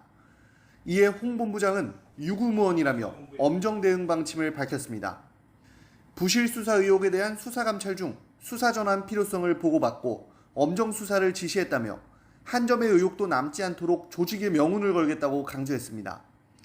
부실 수사 의혹을 들여다보는 광주경찰청도 수사감찰 대상이 될 수 있느냐는 질문에는 예단은 어렵지만 일선서는 물론 광주청도 수사나 감찰 대상이 된다고 답했습니다. 논란이 불거진 지난주 일부 감찰관을 현지에 보냈던 것에서 더 나아가 국수본부장이 직접 엄정 대응 기조를 밝힌 건데 사건을 둘러싼 경찰의 제19 감싸기 논란이 더 이상 확산하는 걸 차단하려는 것으로 풀이됩니다. 특히 검찰의 보안 수사권을 폐지하고 경찰 수사권을 확대하는 방안에 대한 논의가 한창인 가운데 수사 공정성 논란은 치명타가 될 수 있다는 점을 우려한 것으로도 보입니다. 부실 수사는 물론 내부 유착 의혹까지 불거지며 경찰 수사에 대한 신뢰가 뿌리째 흔들리는 상황. 국수본부장이 공언한 대로 명운을 건 수사로 경찰이 신뢰를 얻을 수 있을지 주목됩니다. YTN 배민혁입니다. 광주 여고생 살인사건 피의자 장윤기의 범행 핵심 증거가 경찰 수사 단계에서 사라진 것과 관련해 경찰이 앞서 검찰에 넘긴 수사 기록에도 관련 내용이 빠졌다는 의혹이 제기됐습니다. 경찰은 앞서 장윤기가 납치를 시도했던 정황 증거로 꼽히는 케이블 타이를 장 씨의 차량에서 발견했지만 경찰 수사팀은 이후 수사 과정에서 해당 케이블 타이를 없앤 것으로 파악됐습니다. 검찰은 이에 대해 앞서 경찰이 송치한 기록엔 케이블 타이 관련 내용이 전혀 없었다는 입장을 내놓은 것으로 전해졌습니다. 경찰은 논란이 불거진 어제에서야 검찰에 케이블 타이가 있었다는 추가 기록을 보낸 것으로 알려졌습니다. 케이블 타이가 발견된 장윤기의 차량은 검찰이 보안 수사를 통해 압수수색을 진행하기 전까지 보름가량 장 씨의 아버지가 몰고 다니며 증거 능력이 상당히 훼손됐을 수 있다는 지적이 나오고 있습니다. 이처럼 장윤기 부치는 물론 수사경찰까지 증거인멸 혐의를 받게 되면서 성폭행 의도를 감춰 형량을 줄이려 한 것 아니냐는 해석이 나오고 있습니다. 증거를 인멸해도 부치는 처벌하지 못하는 친족 특례 규정의 적절성 논란에도 불이 붙었습니다. 이정미 기자입니다. 유혈절에는 혹시 DNA 이런 부분도 확인 차원 유전자 같은 거 다 했어야지. 그래서 굳이 유혈절 자체에 대해서 압수할 필요성이 촬영으로 증거를 확보했기에 성인용품을 보전할 필요까지는 없었다고 해명했지만 사건을 맡았던 수사팀도 결국 증거인멸 혐의로 수사선상에 올랐습니다. 성인용품에서 나온 장윤기 DNA 검사 보고서도 누락한 데다 장윤기 실수 그거 일부러 그랬겠습니까? 압수수색부터 이미 100% 저장이 돼 있고 이게 공장까지 다 확인이 되는데 장윤기에게 살인 혐의만을 적용한 것까지 결국 성폭행이라는 범행 의도를 숨겨주려 한 게 아니냐는 의심으로 귀결되고 있는 겁니다. 살인의 최저 형량은 징역 5년이지만 성폭행 의도가 포함되면 무기징역 아래로는 선고할 수가 없습니다. 당연히 최저하한이 훨씬 더 높은 강간살인 혐의를 적용했어야 된다. 이 부분은 좀 뼈아픈 지적이지 않을까 생각합니다. 형량을 줄일 의도로 해석되고 있는 장윤기 부친의 증거인멸은 친족 특례 규정의 적절성 논란으로 번졌습니다. 인지상정이라지만 행위별로 판단해야 한다는 주장이 나옵니다. 해외 사례에서는 또 처벌하는 경우가 있고 면제하는 경우가 있고, 그런데 우리나라는 그냥 무조건 처벌하지 못하도록 돼 있기 때문에 이게 과연 합당하느냐, 이제 그런 논란이 있을 수 있죠. 하지만 특례 규정을 폐지하더라도 혈연 관계에서 벌어지는 증거인멸 행위를 실질적으로 막는 효과는 미미하고 오히려 처벌받는 가족 구성원만 늘어날 거라는 반론도 만만치 않습니다. YTN 이정미입니다. 이재명 대통령이 북대서양 조약기구 나토 정상회의 참석차 튀르키예로 출국했습니다. 이 대통령과 김혜경 여사 등 순방단을 태운 공군 1호기는 조금 전 경기도 성남 서울공항을 출발했습니다. 공항에는 한병도 더불어민주당 당대표 직무대행 겸 원내대표와 강훈식 대통령 비서실장, 윤호중 행정안전부 장관 등이 나와 이 대통령 부부를 배웅했습니다. 이 대통령은 현지 시각 오늘 오후 튀르키예 앙카라에 도착해 마르크 류터 나토 사무총장을 면담합니다. 이어 류터 사무총장과 함께 일본과 호주, 뉴질랜드 등 나토의 인도태평양 파트너국 대표들과 소인수 회담을 열고 이후 나토 정상회의 핵심 행사인 방산 포럼에 참석합니다. 경기 성남에서 과거 교제했던 여성을 살해한 50대 남성이 범행 닷새 전 피해 여성을 스토킹한 혐의로 기소됐던 것으로 YTN 취재 결과 확인됐습니다. 보복 범행 가능성도 제기되는데 자해를 시도한 피의자가 의식불명 상태라 수사는 속도를 내지 못하고 있습니다. 이수빈 기자가 단독 보도합니다. 경기 성남시에서 옛 연인을 살해한 혐의를 받는 50대 남성 A씨는 범행 한 달 전인 지난달 10일 스토킹 혐의로 피해 여성에게 고소당한 상태였습니다. YTN 취재 결과 이후 검찰은 지난달 25일 경찰로부터 사건을 넘겨받아 5일 뒤인 지난달 30일 A씨를 스토킹 처벌법 위반 혐의로 약식 기소한 것으로 확인됐습니다. 범행 발생 닷새 전입니다. A씨를 살인 혐의로 입건한 경찰은 보복 범행 가능성도 조사하고 있습니다. 일반적으로 기소될 경우 당사자에게 통보되는 만큼 A씨가 피해 여성의 고소에 앙심을 품고 계획적으로 범행을 저지른 정황이 확인될 경우 보복살인 혐의가 적용될 가능성도 있습니다. 형법상 살인죄는 사형, 무기 또는 5년 이상의 징역에 처하지만 보복살인이 인정되면 사형, 무기 또는 10년 이상의 징역으로 처벌 수위가 높아집니다. 하지만 범행 직후 자해한 A씨가 여전히 의식불명 상태라 정확한 범행 동기를 파악하는 데는 시간이 걸릴 것으로 보입니다. 이런 가운데 살인사건 전 스토킹 위험성 평가가 적절했는지도 논란이 되고 있습니다. 경찰이 피해자는 최고 등급으로 분류하고도 정작 가해자는 고위험군에 해당하지 않아 신병 확보를 고려하지 않았기 때문입니다. 경찰은 A씨가 관계성 범죄 피의자 고위험 평가 14개 항목 가운데 결별을 요구한 경우에만 해당했고 자진 출석해 범행을 인정한 점을 고려해 불구속 상태로 수사했다고 밝혔습니다. 하지만 결국 살인사건이 벌어지면서 위험평가 체계를 개선해야 한다는 지적이 나오는 가운데 경찰은 A씨가 회복하는 대로 구체적인 범행 동기를 조사할 계획입니다. YTN 이수빈입니다. 경기 파주에 있는 초등학교에서 2학년 아이가 학교 폭력을 당했습니다. 동급생과 선배들이 아이를 불러내 수차례 1대1 싸움을 강요했는데 폭력을 놀이나 스포츠로 여기는 그릇된 문화가 확산하고 있어 제재가 필요하다는 지적이 나옵니다. 조경원 기자의 단독 보도입니다. 초등학생이 격투 자세를 취하고 상대를 구석으로 몰며 주먹을 휘두릅니다. 고작 2학년인 어린아이는 온몸을 맞고 주저앉아 울음을 터뜨립니다. 눈 주위와 양 다리에 타박상 상해 진단을 받았습니다. 눈만 감으면 불만 꺼져 있으면 그 장면이 계속 지나가가지고 잠을 못 잤어요. 너무 화가 나가지고. 학교폭력 대책심의에서 가해자 A군 등 4명은 지난 5월 이틀에 걸쳐 초등학교 체육관 등에서 피해 학생을 때리고 그 장면을 촬영한 것으로 조사됐습니다. 이들은 피해 학생의 거부 의사에도 맨손 격투를 뜻하는 은어인 야차 싸움을 하자고 여러 차례 강요한 것으로 드러났습니다. 가장 안전해야 할 학교가 격투판으로 전락한 사이 학생들은 제가 있는 이곳 인근 아파트 단지로도 장소를 옮겨가며 싸움을 이어갔습니다. 가해 학생들이 받은 처분은 피해 학생에 대한 접촉 보복 금지, 서너 시간의 봉사활동과 특별교육 이수입니다. 놀이가 된 싸움은 이미 교실 깊숙이 자리 잡아 거리낌 없이 폭력을 말하는 지경이 됐습니다. 그러니까 뭐 아무 규칙 없이 그냥 막 싸우는 거예요. 다친다 그러면 존재하고 이제 그 보건실로 데리고 가지고.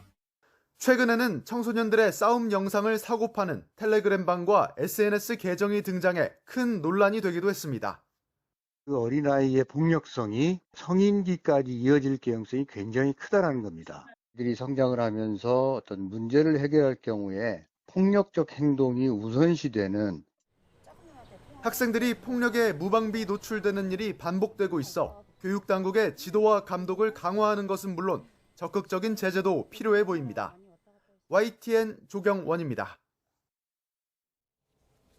극한 폭염에 시달리던 유럽에서 대형 산불이 잇따르며 피해가 커지고 있습니다. 또 그런가 하면 지구 반대편 남미에서는 한겨울 폭설이 이어지는 등 극단적인 기상이변도 나타나고 있는데요. 화면으로 함께 보시죠.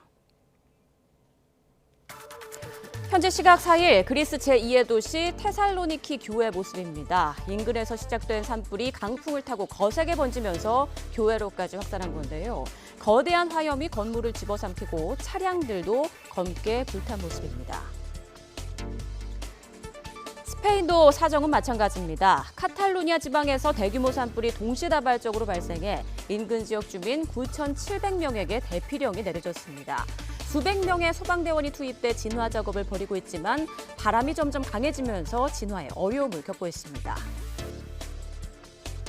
프랑스와 포르투갈에서도 최근 산불이 잇따르며 피해가 잇따르고 있습니다. 예년보다 이른 시기에 대형 산불이 발생하면서 이렇게 유럽 곳곳이 몸살을 앓고 있습니다. 반면 지구 반대편 아르헨티나에는 이례적인 강추위가 찾아왔습니다. 남극발 한파의 영향으로 강추위가 찾아온 건데요.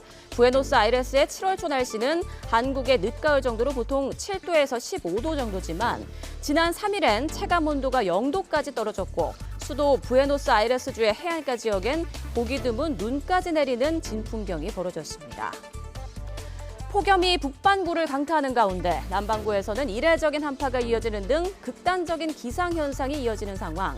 기후위기로 인한 극단적 날씨는 더 이상 먼 미래 이야기가 아니라 지금 우리가 마주하고 있는 현실이 되고 있습니다. 세계 곳곳 육지뿐 아니라 바다도 기록적인 폭염에 신음하고 있는데요. 수십 년 만에 가장 강력한 엘니뇨까지 겹치면서 올해 말이나 내년 초쯤엔 역대 최악의 해양 열파 현상이 나타날 거란 우려가 커지고 있습니다. 유투권 기자가 보도합니다. 지난달 21일 지구의 평균 해수면 온도는 21도를 기록해 사상 최고치를 경신했습니다. 지구온난화에 강력한 엘니뇨까지 겹치면서 나타난 결과입니다. 해수면에 열이 계속 쌓이면서 장기간 비정상적으로 온도가 높아지는 해양 열파 현상도 빠르게 확산하고 있습니다. 최근 집계에선 태평양을 중심으로 전 세계 바다의 37%가 해양 열파 상태에 진입한 것으로 나타났습니다. 이런 변화는 당장 이번 달부터 극단적인 기상이변을 몰고 올 가능성이 있습니다. 전문가들은 동아시아에선 역대급 태풍이, 미국 서부에선 유럽과 같은 열돔 현상이 발생할 수 있다고 분석했습니다. 그 이후의 상황은 더 우려스럽습니다. 엘니뇨가 아직 초기 단계라는 점을 고려하면 올해 말이나 내년 초쯤엔 지난 2024년을 넘어서는 최악의 해양 열파에 직면할 가능성이 큽니다. 미국에서는 벌써 이번 겨울에 캘리포니아 등에 전례 없는 폭풍이 불어닥칠 수 있다는 경고가 나왔습니다. The impacts of El Niño will be felt in different regions until end of the year and beyond, also during 2027. 국지적인 기상이변을 넘어 기후 시스템과 이에 따른 생태계의 균형이 완전히 무너질 수도 있습니다. So the ocean has absorbed 90% of the excess heat from climate change. And the ocean really drives our weather systems around our planet, and it moves a lot of heat through ocean currents. 과연 엘니뇨가 끝난 뒤에도 급격한 수온 상승이 그대로 이어질지 전문가들은 초조한 마음으로 지켜보고 있습니다. YTN 유튜버입니다. 앞서 전해드린 것처럼 장마 전선이 중부지방에 머물며 많은 비가 내릴 것으로 전망됩니다. 비 피해 없도록 대비가 필요한데요. 관련 내용 공항진 YTN 재난자문위원 화상으로 연결해 자세히 알아보겠습니다. 위원님 나와 계십니까? 네, 안녕하세요. 네, 정체 전선이 북쪽으로 밀려 올라오면서 새벽부터 수도권에도 비가 오고 있는 상황인데요. 현재 상황 설명해 주시죠. 새벽에 비구름이 많이 들어왔죠. 이 비구름들이 조금씩 동쪽으로 움직이고 있어서 충청도 남부에 강하게 이어졌던 비가 조금씩 동쪽, 그러니까 경상북도 쪽으로 움직이고 있습니다. 네. 지금 비가 가장 많이 내리고 있는 지역은 충청북도 영동에 시간당 한 44.5mm 비가 오고 있고요. 그 다음에 경상북도에도 시간당 30mm 안팎, 그러니까 경북 영천이나 포항, 칠곡 이런 곳에도 많은 비가 이어지고 있는 상태입니다. 이에 따라서 호우 경보와 주의보 지역이 조금 넓어지고 있는데요. 그 경보 지역은 충청북도 영동과 금산에 호우 경보가 내려져 있고, 호우 주의보 지역은 경상북도 빈천, 그리고 영천, 칠곡, 대구 중부, 그 다음에 전라북도의 무주, 충청북도의 옥천이나 성주, 그리고 전라북도의 익산, 완주 이런 지방에는 호우 경보와 주의보가 내려져 있는 상태라서 특별한 주의가 필요한 상황입니다. 예, 조금 전에 속보로 전해드린 것처럼 충남 금산 지역에 시간당 60mm에 달하는 극한 호우가 쏟아지고 있는 상황인데요. 지금 중부지방의 폭우가 내일 더 심하다라는 예보가 있더라고요. 지금 다른 지역으로 이런 호우 경보, 특보가 확대될 가능성은 얼마나 됩니까? 이 비가 지금 현재 동쪽으로 이어지고 있어서 오늘 오전 상황 지나면 비구름이 일단 빠져나갈 것으로 보여요. 그래서 오전까지가 오늘은 이제 거기가 될 것으로 보이는데, 하지만 내일과 모레 또 비가 올 것으로 예상이 되고 있어서 대비가 필요한 상황입니다. 오늘 주로 이제 예상 강수량은 최고 80mm 정도의 비가 예보가 되어 있는 상황인데요. 내일은 그보다 좀 많은 비가 내일과 모레 이틀 사이에는 최고 150mm의 비가 집중될 가능성이 큽니다. 예. 이 비가 고로 길게, 그러니까 시간에 따라서 조금씩 이어지면 피해가 적어지겠지만, 우리 오늘 아침에도 보듯이 비가 한 지방에 집중되는 형태를 가질 수가 있거든요. 그래서 150mm 비가 한꺼번에 집중되면 큰 피해가 이어질 수 있겠죠. 왜냐면 비가 다 빠져나갈 수 있는 시간을 갖지 못하기 때문에 다른 시설물에 피해를 줄 수 있는데, 그래서 호우 경보가 내려지는 지역은 3시간에 90mm 이상의 비가 쏟아질 경우인데 호우 경보가 내려지는데, 이렇게 호우 경보가 내려지는 지역에서는 피해가 이어질 수 있다, 이런 식으로 생각을 하시는 것이 좋을 것 같습니다. 예, 이번 장마를 보면 비가 오락가락 오기도 하고요. 그리고 좁은 지역에 짧지만 강한 비가 내리는 경우도 많이 반복되고 있는데 이유가 뭡니까? 비가 강하게 내리는 지역이 좁아지는 이유는, 보통 이제 장마철에는 남쪽의 더운 공기, 북쪽의 찬 공기 이렇게 표현을 하죠. 태평양 고기압이 확장하는 관계에서 비구름이 형성되는 경우가 있는데, 이 두 공기의 성질이 좀 더 세게 부딪히면 그 비구름이 생기는 지역이 좀 좁아집니다. 그래서 이렇게 좁아지는 지역에 강한 불안정이 형성이 되면 비구름이 폭발적으로 성장을 하고, 이렇게 폭발적인 성장에서 강한 비가 이어지는 것이죠. 근데 정체 전선의 특징, 그러니까 동서로 길게 이렇게 비구름이 연결되어 있습니다. 그래서 한 구름이 지나가면 또 다른 비구름이 다가서고 이런 형태로 이어지기 때문에 좁은 지역에 이 비구름이 머물게 되면 이렇게 이어지는 강한 비구름들이 연속적으로 영향을 주기 때문에 많은 비가 이어지고 이 때문에 피해가 발생할 수밖에 없는 것이죠. 예. 그러니까 결국 중요한 것은 비가 내릴 때 이 비를 어떻게 잘 빠져나가도록 하느냐, 이게 관건인 것 같습니다. 그러니까 뭐 주변에 있는 위험한 지역은 미리 좀 살펴보시고 물이 잘 빠질 수 있도록 해주시는 것이 좋은 방법이라고 생각이 됩니다. 예, 태풍도 관심입니다. 제9호 태풍 바비가 북상하고 있는데 초대형 태풍이라고 하더라고요. 우리나라에 미칠 네. 영향은 어떻습니까? 현재 9호 태풍 바비가 괌 북서쪽 약 한 500km 부근 해상에 있는데 아직은 우리나라로 좀 멀리 떨어져 있죠. 하지만 강도는 매우 강합니다. 지금 이 태풍이 5 정도의 강도를 1, 2, 3, 4, 5로 구분할 때 가장 강한 강도로 발달을 했는데요. 중심 부근에서는 최대 풍속이 시속 한 200km가 넘고 있습니다. 이 정도면 뭐 달리는 기차를 넘어뜨릴 수 있을 정도의 강력한 위력인데, 이제 그나마 좀 다행스러운 것은 현재 그 태풍이 가는 길이 우리나라 쪽하고는 좀 멀리 떨어져 있습니다.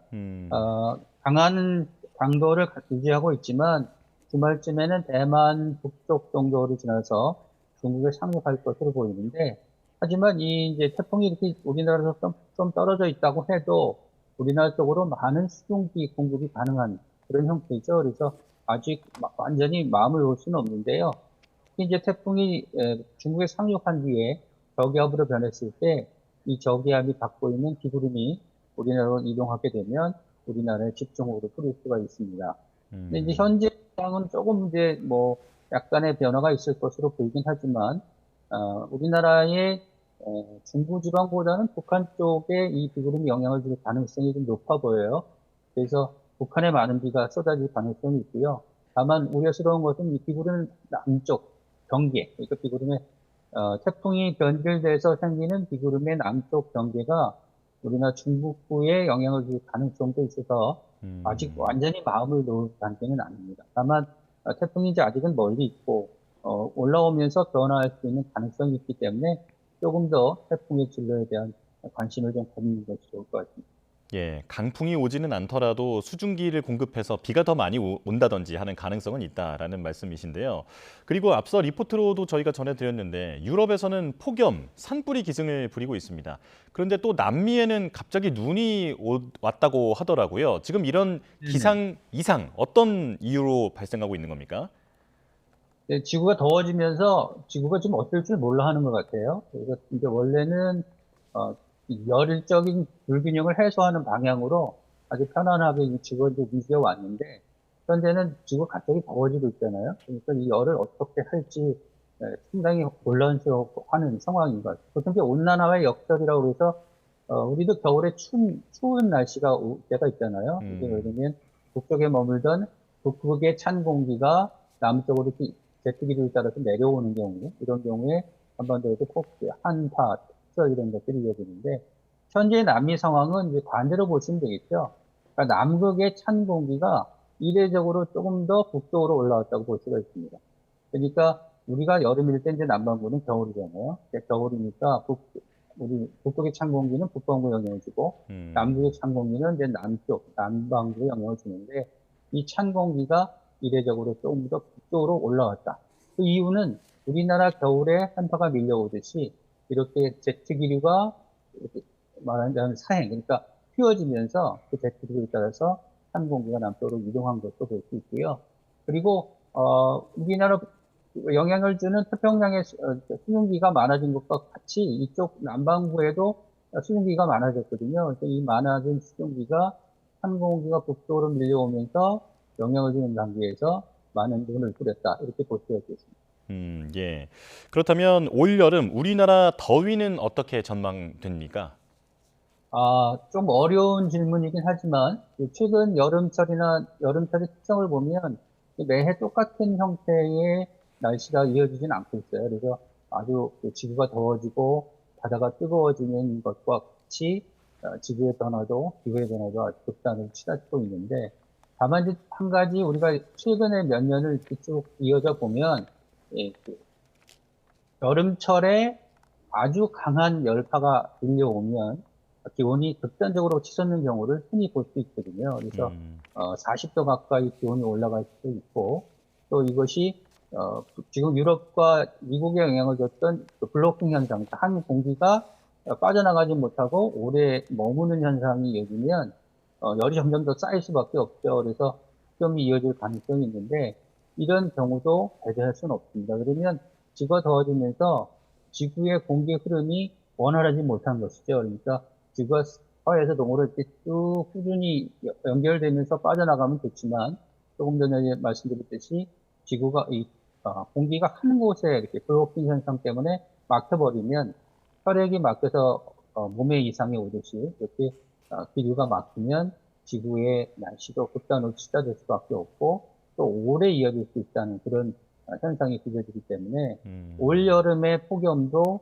최근 몇 년 동안 이어지는 현상을 유추해 보면 분석을 통해서 내다볼 수 있는 결과로는 충분히 가능성이 있다 이렇게 볼 수가 있고요. 예. 그리고 특히 올해보다도 내년이 조금 걱정스럽긴 합니다. 앞에 리포트에서도 보셨듯이 그 슈퍼엘니뇨, 엘니뇨가 아주 강하게 발달할 수 있는 가능성이 높아지고 있거든요. 이렇게 되면 지구가 특히 해양이 해수면 온도가 크게 올라가고 이런 열파 영향이 주변에 영향을 미치기 때문에 내년에는 우리나라뿐만 아니라 전 세계가 아마 가장 뜨거운 한 해를 경험하지 않을까 이런 우려가 나오는 상황입니다. 예, 갈수록 날씨 예측이 어려워지는 것 같습니다. 지금까지 공항진 YTN 재난자문위원 화상으로 연결해 자세한 내용 들어봤습니다. 고맙습니다. 네, 감사합니다.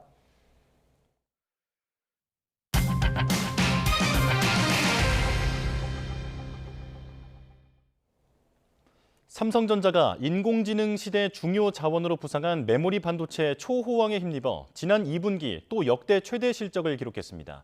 지난해 한 해를 통틀어 벌어들인 영업이익의 2배에 달하는데요. 취재기자 연결해 자세히 알아보겠습니다. 박기원 기자, 삼성전자의 2분기 잠정 실적 자세히 전해주시죠. 네, 삼성전자는 조금 전 지난 2분기 사업 실적을 발표했습니다. 연결 기준으로 2분기 영업이익이 89조 4천억 원으로 잠정 집계됐다고 공시했습니다. 4조 7천억 원의 영업이익을 기록한 지난해 2분기와 비교하면 무려 1년 만에 1,810% 늘어난 규모입니다. 2분기 매출은 171조 원으로 지난해 같은 기간보다 129% 증가했습니다. 분기 기준으로 매출과 영업이익 모두 역대 최대 규모입니다. 특히 영업이익만 놓고 보면 3분기 연속 역대 최대 실적 경신 행진을 이어간 셈입니다. 또 2분기 영업이익 규모는 지난해 1년 동안 삼성전자가 벌어들인 영업이익 43조 6천억 원의 2배를 웃돌았습니다. 이번 실적은 당초 시장의 전망도 크게 뛰어넘었습니다. 앞서 증권가에서는 삼성전자가 2분기 85조 원 안팎의 영업이익을 기록할 것으로 전망했는데요. 하지만 이를 4조 원 이상 훌쩍 뛰어넘은 호실적이 나왔습니다. 이에 따라 상반기 삼성전자의 누적 매출은 304조 8,700억 원, 영업이익은 146조 6,300억 원으로 나타났습니다. 네, 이 정도면 세계 최대 수준이라고 할 수 있을 텐데 역시 반도체 사업의 영향이 컸다고요? 네, 그렇습니다. 지난 2분기 실적은 역시 반도체 호황에 영향이 컸습니다. 삼성전자는 업계에서 가장 먼저 6세대 고대역폭 메모리 HBM4 양산 출하에 성공한 뒤 주요 고객사의 납품을 이어가고 있습니다. 이후 SK하이닉스가 사실상 독식하던 HBM 시장에서 삼성전자의 점유율을 늘려가고 있는데요. 여기에 맞춤형 HBM 등 고부가가치 제품 생산 비중도 확대하면서 실적이 향상된 것으로 보입니다. 메모리 반도체 공급 부족 현상으로 가격 인상이 계속된 것도 호재로 작용했습니다. 트렌드포스는 2분기 디램 가격이 전분기보다 58%에서 63% 뛰었고 AI 데이터 센터 등 서버에 들어가는 낸드 플래시 역시 같은 기간 55%에서 60% 가격이 인상됐다고 분석했습니다. 또 여전히 메모리 공급이 수요를 따라가지 못하고 있어서 당분간 가격 상승 흐름은 계속될 것으로 전망했습니다. 여기에 삼성전자는 하반기 미국 테일러 팹을 본격 가동하면서 앞서 수주했던 테슬라의 반도체 물량을 본격 양산할 것으로 보입니다. 그동안 TSMC에 밀려 저조한 성적을 보였던 삼성전자의 파운드리 사업부에서도 실적 개선이 예상됩니다. 이에 따라 삼성전자의 올해 연간 영업이익은 340조 원에 달할 것이라는 전망도 나오고 있습니다. 지금까지 YTN 박견입니다. 연일 명승부를 연출하고 있는 월드컵 득점왕이 누가 될 것인지도 관심인데요. 어제는 노르웨이의 엘링 홀란이 멀티골을 폭발시키며 브라질을 침무시켰는데 득점왕 경쟁에도 혼란을 불러왔습니다. 현재 득점왕 경쟁은 아르헨티나의 메시, 프랑스의 음바페 그리고 노르웨이의 홀란이 7골로 공동 선두를 달리고 있는 상황입니다. 여기에 잉글랜드의 케인이 6골로 뒤를 바짝 쫓고 있죠. 엘링 홀란 194cm, 88kg의 압도적인 신체 조건에 빠른 발까지 겸비한 전천후 공격수입니다. 온몸에서 골을 만들어내는 파괴력으로 이미 프리미어리그에서도 득점왕을 3번이나 차지했는데요. 월드컵 출전은 이번이 처음이지만 이라크와 세네갈을 상대로 각각 2골, 코트디부아르전에서도 1골, 그리고 어제 16강전 브라질을 상대로 2골을 넣으며 4경기 7득점을 기록 중입니다. 다음은 킬리안 음바페입니다. 범접할 수 없는 속도와 간결함, 슈팅 능력으로 알고도 못 막는 선수로 유명한데요. 이번이 3번째 월드컵인데 2018년 러시아 대회 우승과 신인상, 2022년 카타르 대회에서는 준우승과 득점왕에 오르는 등 경력이 화려합니다. 이번 대회에서는 세네갈과 이라크, 스웨덴을 상대로 각각 2골, 16강 파라과이전에서도 1골 등 5경기에서 7득점을 기록 중이죠. 특히 이번엔 메시와 함께 득점왕뿐만 아니라 통산 월드컵 최다골 기록도 경쟁하고 있습니다. 그리고 축구계에서 신으로 추앙받는 고트 리오넬 메시입니다. 세계 최고의 선수에게 주어지는 발롱도르를 8번이나 수상했고 지난 월드컵에선 아르헨티나를 정상에 올려놨는데요. 축구에서 더는 이룰 것이 없는 그야말로 역대 최고의 선수입니다. 메시가 놀라운 점은 1987년생, 이미 전성기가 한참 지난 나이인데도 아르헨티나에 9골 중 7골을 넣으며 자신의 실력을 입증하고 있다는 건데요. 메시는 아직 16강전을 치르지 않은 상태입니다. 내일 아르헨티나와 이집트의 경기에서 메시가 골을 넣고 팀을 승리로 이끈다면 득점왕 경쟁에서 다른 선수들보다 유리한 위치를 선점할 수 있습니다. 이번 경쟁이 주목받는 또 하나의 이유, 이들이라면 월드컵 단일 대회 최다 득점 기록도 갈아치울 수 있지 않을까 하는 기대 때문입니다. 단일 월드컵 최다 득점 기록은 1958년 스웨덴 월드컵에서 프랑스의 쥐스트 퐁텐이 기록한 6경기 13골인데요. 68년 동안 깨지지 않은 전설입니다. 홀란과 음바페 그리고 메시, 이들에겐 아직 경기가 더 남아 있습니다. 과연 이들이 팀을 승리로 이끌며 또 하나의 월드컵 역사를 쓸 수 있을지 세계인의 시선이 그들을 주목하고 있습니다. 우리 축구 소식도 알아보죠. 정몽규 대한축구협회장이 13년 만에 사퇴한 날 한국 축구계를 하나하나 뜯어고칠 박지성 혁신위가 공식 출범했습니다. 박지성 공동위원장은 무엇보다 축구인으로서 죄송하다며 혁신 과제의 실천력이 제일 중요하다고 강조했습니다. 이대건 기자의 보도입니다. K축구 혁신위 회의장에 들어선 박지성 공동위원장의 표정이 무겁습니다. 2002 월드컵 이후 한국 축구의 상징으로 자리 잡은 그가 혁신의 전면에 나선 건 이번이 처음입니다. 이 축구인들이 더 분발해서 잘 했어야 되는데 그렇지 못함에 너무나 송구스러운 마음을 가지고 있습니다. 앞서 적어도 10년 이상 걸리는 과정이라고 밝혔는데 실천력을 가장 중요한 성공 요인으로 꼽았습니다. 결국 가장 중요한 건 우리가 논의한 이런 사안들이 유승민 회장님 말씀하셨듯이 얼만큼 반영이 되고 얼만큼 실천에 옮길 것인가가 가장 중요한 문제가 될 것 같습니다. 최희영 문체부 장관은 출범 현장에서 공동위원장 자리를 유승민 대한체육회장에게 넘기면서 현장 중심의 혁신을 강조했습니다. 무엇보다 축구인들이 이 논의를 주도해야 한다는 원칙은 처음부터 확고했습니다. 이번 혁신위에 이영표, 박주호 해설위원 등 영향력 있는 축구인들이 포함된 것도 이런 이유 때문입니다. 목표는 일본과 같은 지속 성장 가능한 축구입니다. 같은 날 정몽규 대한축구협회 체제는 13년 만에 막을 내렸습니다. 정몽규 전 회장은 입장문을 통해 모든 부족함과 과오는 오롯이 자신의 책임이라고 밝혔습니다. 대한축구협회는 즉각 회장 직무 대행 체제로 전환했습니다. YTN 이동입니다. 증시 보겠습니다. 어제 상승 출발했다가 하락세로 전환한 코스피가 8,050선에서 약보합으로 마감하며 8,000선을 턱걸이로 지켜냈는데요. 이런 가운데 삼성전자의 2분기 영업이익이 89조 4천억 원을 달성하며 시장 전망을 웃돌았습니다. 우리 증시에는 어떤 영향이 있을지 한국거래소로 가보겠습니다. 지금 코스피는 하락 출발하고 있는 상황인데요. 1.64% 내린 7,919포인트로 출발해서 현재는 7,800선까지 내려와 있는 상황입니다. 2% 넘게 빠지며 7,830포인트를 지나가고 있고, 그리고 코스닥은 하락 출발하긴 했지만 지금은 상승 전환했습니다. 현재는 0.7% 상승한 853포인트를 지나가고 있습니다. 조금 전 삼성전자의 잠정 실적이 나왔죠. 예상치를 뛰어넘는 천문학적 이익을 기록했는데 이번 실적은 전 세계 증시에도 매우 중요한 이벤트입니다. 메모리 반도체 시장을 보면 AI 산업의 발전과 열기를 가늠할 수 있기 때문인데요. 여기에서 예상치를 웃돌았지만 삼성전자의 주가는 하락하고 있는 상황입니다. 이번 실적이 선반영됐다는 의견, 그리고 이제부터는 다시 상승세가 시작될 거라는 기대가 공존하는 상황에서 오늘 주가가 어떻게 움직일지 주목됩니다. 원달러 환율도 보겠습니다. 24시간 거래 시작 이후에 경계감 속에서 소폭 상승하는 모양을 보였는데요. 지금의 원달러 환율은 엔화의 역사적 약세 영향을 많이 받고 있는 상황입니다. 자, 유가가 미국과 이란 전쟁 이전 수준으로 떨어졌지만 환율은 여전히 고공행진을 하고 있는 상황인데요. 여전히 1,530원 안팎에서 움직이고 있는 상황입니다. 지금까지 개장 상황 살펴봤습니다. 베네수엘라 강진 발생 11일 만에 엄마와 어린아이 등 4명이 극적으로 추가 구조됐습니다. 72시간 골든타임 4배에 달하는 시간을 버티며 기적처럼 생還했습니다. 정유신 기자가 보도합니다. 매몰된 건물 잔해 아래 흙더미를 뒤집어 쓴 여성과 아이들이 나타납니다. 어린아이 2명이 엄마 품에 안겨 11일을 버틴 겁니다.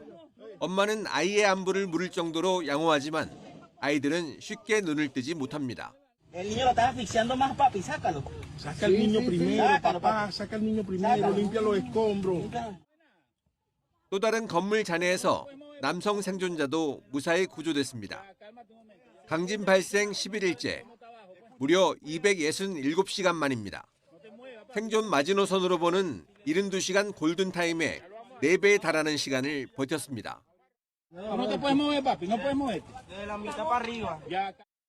기적 같은 생존 소식에도 불구하고 일부 국제 구조대는 이미 철수를 시작했습니다. 민방위대나 방위군은 찾아보기 어렵고 대부분 가족들이 맨손으로 자네를 파헤치고 있습니다. 딸의 시신을 직접 수습한 아버지는 제때 구조대를 보냈으면 살았을 것이라며 눈물을 쏟았습니다. Muerta, pero nosotros queremos reclamar los cuerpos de nuestros familiares. Es injusto, es inhumano todo lo que está sucediendo. 사상자가 계속 늘면서 현재까지 3,300여 명이 사망하고 16,000여 명이 부상한 것으로 집계됐습니다. 유엔은 이번 연쇄 강진으로 최대 5만 명이 실종된 것으로 추산하고 있습니다. 피해가 집중된 라과이라주에선 시신 수백 구를 신원 확인도 없이 공동묘지에 집단으로 매장하고 있습니다. 여기에 식량과 식수 부족에 전기까지 끊기면서 현 정부에 대한 이재민들의 고통과 불만도 함께 커지고 있습니다. YTN 정유신입니다. 오늘 아침 중부를 중심으로 강한 비가 집중됐는데요. 지금은 비구름이 빠져나가면서 서울은 비가 소강 상태에 들었습니다. 하지만 올여름은 장맛비와 무더위가 함께 나타나고 있습니다. 지난 밤사이 서울은 열대야에 버금가는 밤더위가 나타난 데 이어 한낮에는 최고 체감온도가 32도까지 치솟으며 무척 덥겠습니다.